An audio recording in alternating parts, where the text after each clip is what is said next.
Assalamualaikum warahmatullahi wabarakatuh. Di sini saya akan membaca atau mereview hukum jurnal hukum yang berjudul Analisis Perlindungan Hukum Terhadap Anak Korban Tindak Pidana Cyberbullying berdasarkan UU ITE dan putusan Mahkamah Konstitusi nomor 50 garis miring PUU strip 5 garis miring 2008.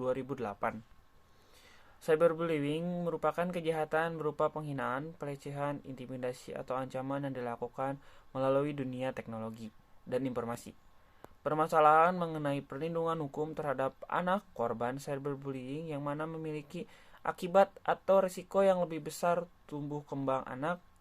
Fakta yang terjadi di media sosial ini sangat marak terjadinya cyberbullying mulai dari HTSPIS dan yang lainnya, di mana hal tersebut sudah dianggap bisa menjadi oleh kebanyakan pengguna media sosial saat ini.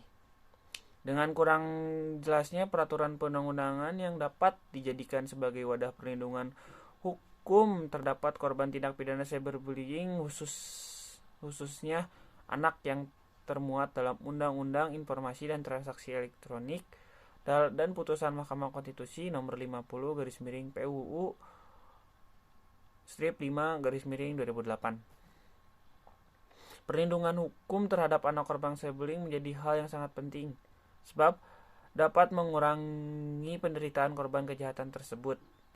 Akan tetapi, peraturan perundang-undangan yang ada belum cukup untuk memberikan jaminan perlindungan hukum kepada korban cyberbullying. Hal ini dikarenakan apabila suatu peristiwa pidana terjadi, aturan hukum seringkali memfokuskan diri untuk menghukum pelaku kejahatan sehingga seringkali korban dari kejahatan tersebut terabaikan.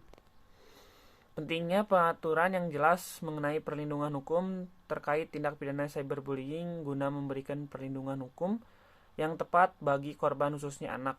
Hal tersebut dikaitkan bahwa putusan Mahkamah Konstitusi mempertegas penerapan pasal 27 ayat 3 Undang-Undang Nomor 11 Tahun 2008 tentang ITE yang mengkolaborasikan cyberbullying, di mana membedakan pasal 310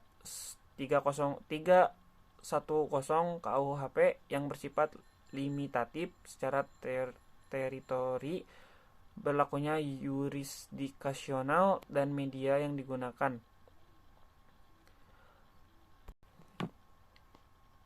Penafsiran pada norma yang termuat pada pasal 27 ayat 3 UU ITE esensinya ialah untuk memberikan payung hukum kepada korban dan penghinaan dan pencemaran nama baik.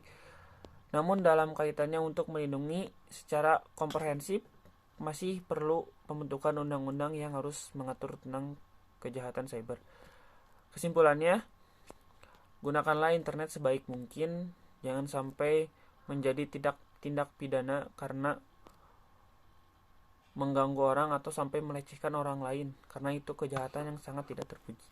Terima kasih. Assalamualaikum warahmatullahi wabarakatuh.